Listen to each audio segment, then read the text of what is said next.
Well, I'll try to be brief. I'll try to wake you up a little bit here. I'll talk today a little bit on a policy perspective. We've been hearing today a lot of speakers who were talking from the industry perspective, from the research perspective. I will talk today on the behalf of European Commission. I'm working at PwC Luxembourg, and we are implementing for the European Commission a flagship project which calls European Construction Sector Observatory. And there we collect lots of experience and practices around EU in construction. And specifically, we look into different topics. One of them is energy efficiency and resource efficiency in construction. And today I wanted to present some parts of our work and some thoughts on how we think we can improve energy and resource efficiency in the EU construction sector. So let's see whether it works. Very shortly, I will tell you, for those who might know what we are doing for the construction observatory. Some people might not know what it is. We'll tell you very briefly what it is. We will talk, so what's basically the issue with energy efficiency in Europe, what prevents us, and not only us, but people in the EU to invest in energy efficiency, and what solutions we see from the policy perspective in the EU. There are several types of action to tackle this issue, and I would like to present you some good practices and not so good practices from the EU. So let's move on. Construction Observatory, I don't know if someone heard about it. Anyone? Don't worry, you will. So Construction Observatory, as I said, it's a project. It's under European Commission DG GROW. We are working with them for the last 4 years to collect the market research. We look at the EU-28. We analyze construction markets in each country. We provide a lot of analysis and, as you imagine, lots of reports there. So we are looking at how the European construction policy, called Construction 2020 strategy and related action plan, are implemented in different countries. We look at the different markets, we look at the trends, market conditions, we look at the barriers and drivers, we look at the outlook of each of the markets. Another type of our activity is, I'll go even here, is policy analysis. So we have selection of about 100 policy reports by now, and each of these policy, we're trying to go deep into the policy analysis, describing what was the issue, how the policy was tackling the issue, how the policy was implemented, whether it was done good or bad, and what is the perspectives of different stakeholders involved on the results and impact of this policy. Last but not least, we are doing analytical reports and trend papers. This is a large report in kind of deep dive into the specific topics of the construction market, and today I will mostly talk about one of these reports on energy and resource efficiency. You can find all these reports. They're available for free online. They're annually updated, so I welcome you to check them out. They are in English though, but I don't think it's a big issue for the audience here. Okay, so let's move on. What's wrong with the energy and resource efficiency? In principle, we've been talking a lot today. I think I will just summarize a little bit what was told all the day today. You know very well that EU building stock is aging. We have some numbers here. Let's say around 45% of EU residential building block was built before 1969. If we talk about Slovenia, the percentage is higher. It's about 52%. What does it mean? The aging building stock, of course, provides us with the higher needs for higher energy consumption and higher needs for the renovation. We've been seeing across Europe that the residential building stock is extending. So the rate of new construction is exceeding the rate of demolition. What does it mean? It means basically that the energy consumption is growing. What can we do with this? Basically, there is a high need of renovation, and the current rate of renovation is very low. We've been seeing that across Europe, I think for most of the countries, the renovation rate is about 1%, and on average in Europe, it's even less than 1% of disposable income.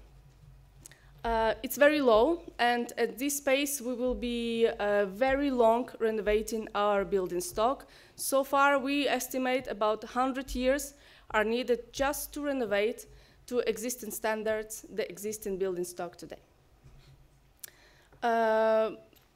What about resource efficiency? Resource efficiency today, I will focus mostly on the waste, although the topic is, of course, much wider than this. When we talk about construction and demolition waste, it's one of the biggest shares of waste in Europe.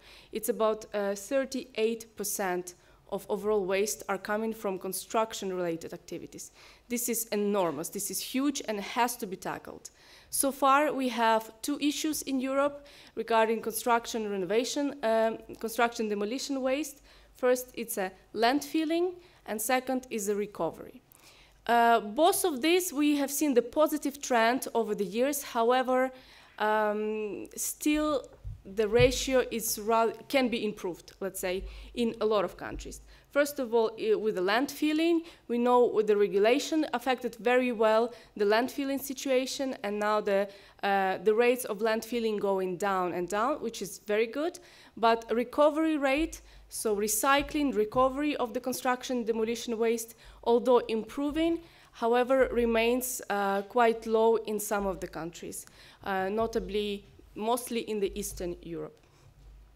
Last but not least, one of the big issues that we've seen, it's quite a low eco-innovation drive in the construction sector.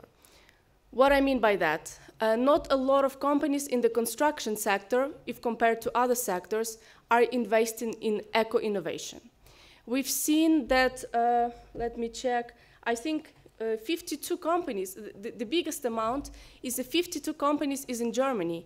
The rest is even less, the other countries. It is very low, 52 companies in the whole country, which are in the top 1,000 of companies which invest in RDI. Very low. I think here we've seen this trend across Europe, across years, that companies do not see this as the major objective for their investment. Overall, what prevents us from further investing in the energy efficiency? Here we have several more systematic issues. First of all, if we're looking at residential market, we have a challenge of the low return on investment.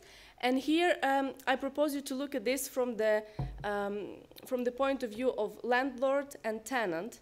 For example, here we have different, I would say, different perspectives and different incentives of the landlord and tenant to invest in the energy efficiency.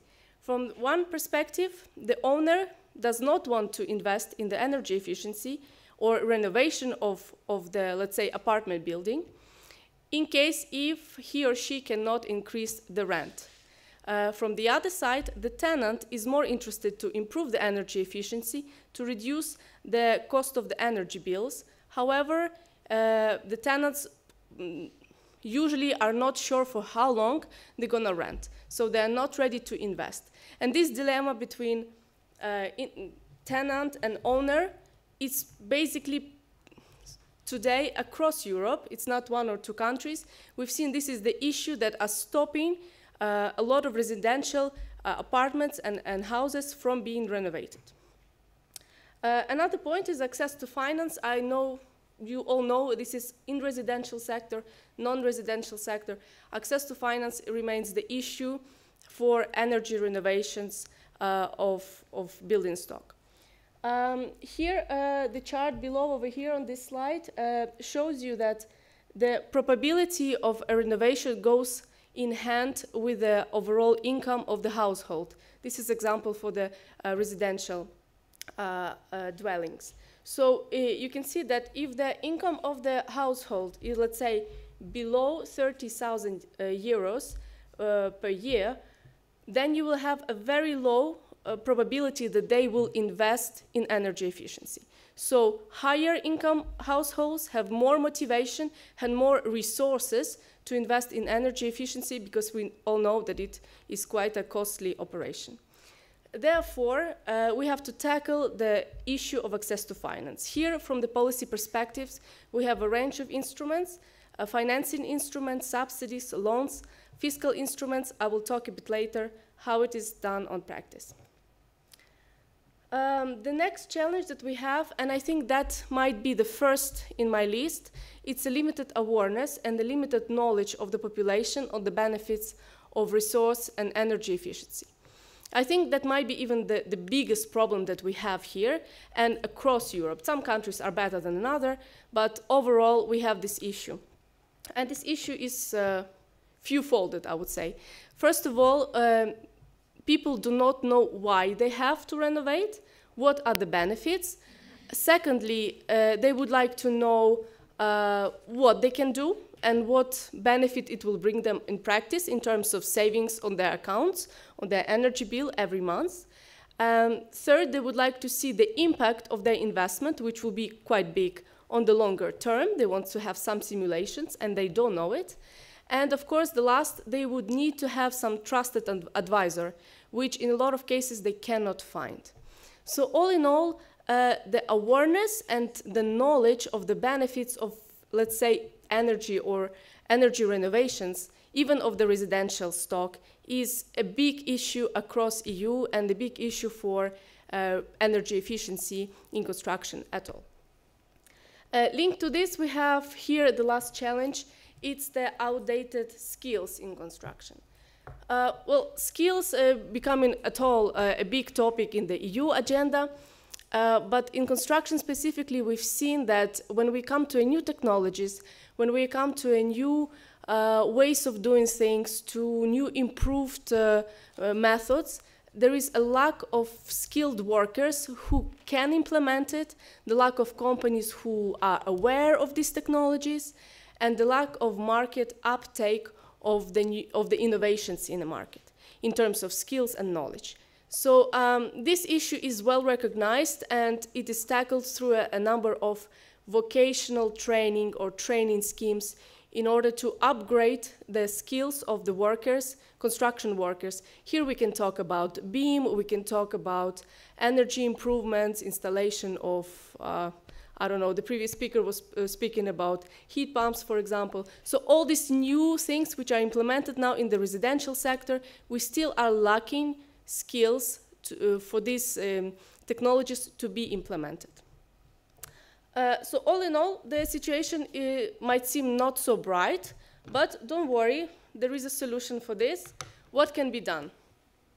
We look at this quite in detail in our report here on improving energy and resource efficiency in construction. You can see much more there than I will tell you. But the idea is that from the policy perspective, from the perspective of national, local governments, from the EU perspective, there are tools and ways to tackle these problems. And it was done systematically in some cases and less systematically in other cases already. So what we have done in our report, and this is just quite a brief, let's say here we have put together the analysis of the policies that we have in our database and try to map them to see which areas different policies and different countries are tackling, which challenges. So what we can see basically that most of the policies today regarding energy efficiency in construction are monetary policies. They're tackling the issue of access to finance. And here you can see they are talking about energy improvements and renovation mostly. These are financing schemes, subsidies, grants, less frequently loans for energy renovations. These are the most frequent policy intervention in this area.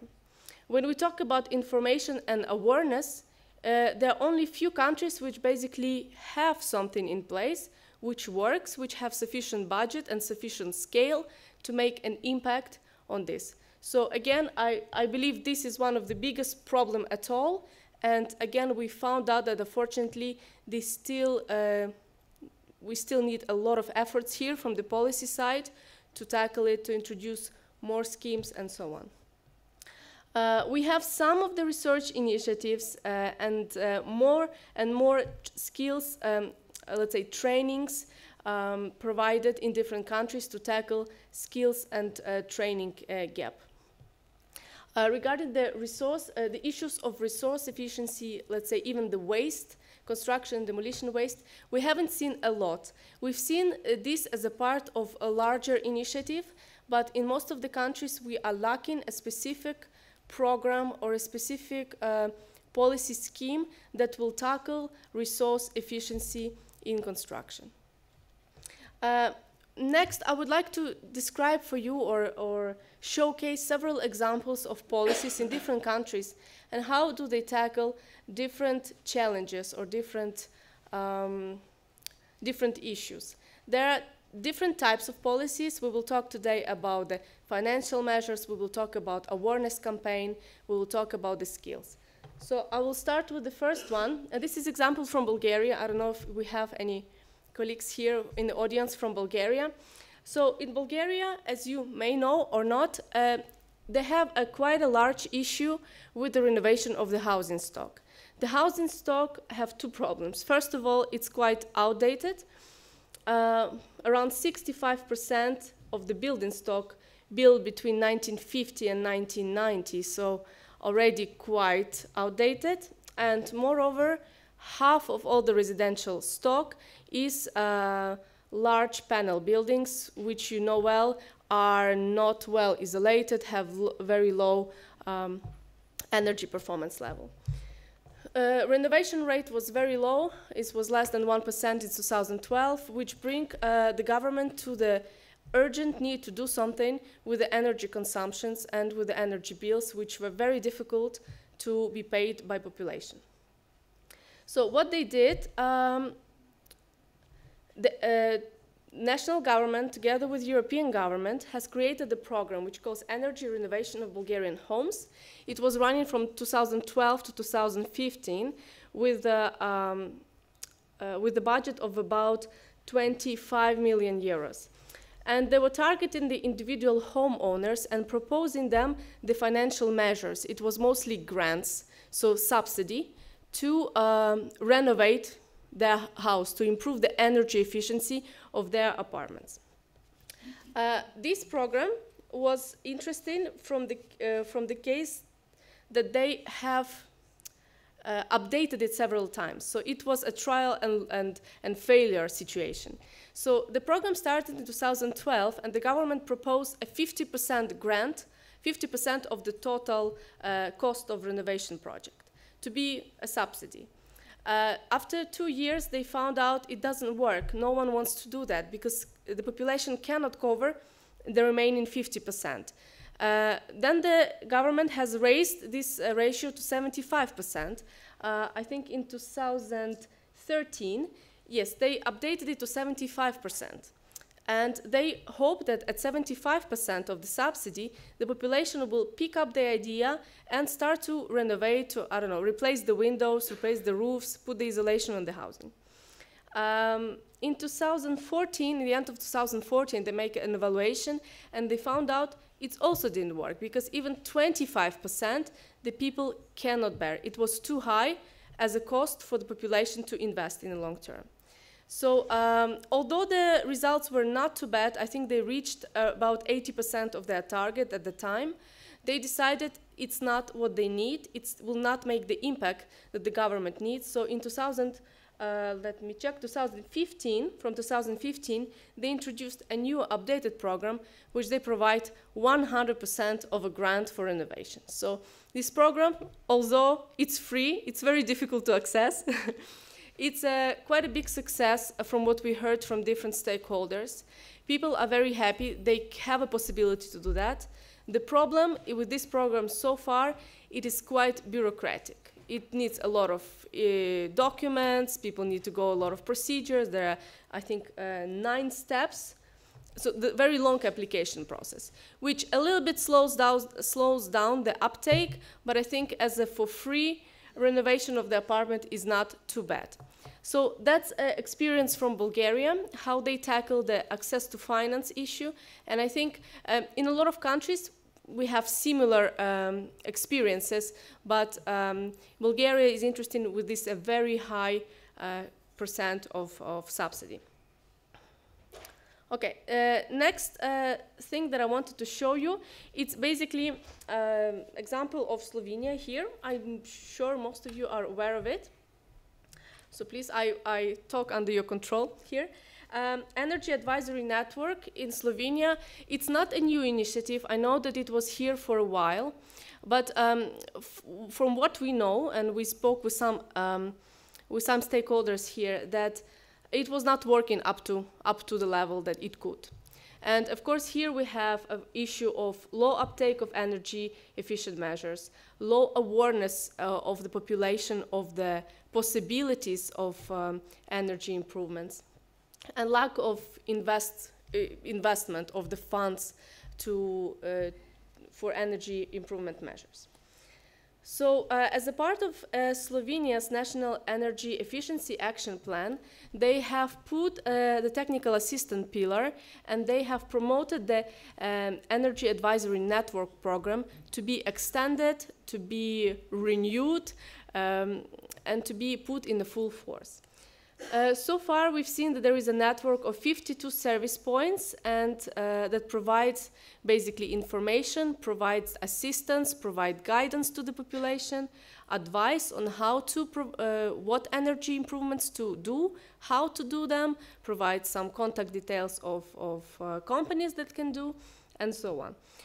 Annual budget of this energy advisory network is about 500,000 euros. It's quite a lot, and we've seen it's quite efficient and it works quite well compared to other similar initiatives in other countries.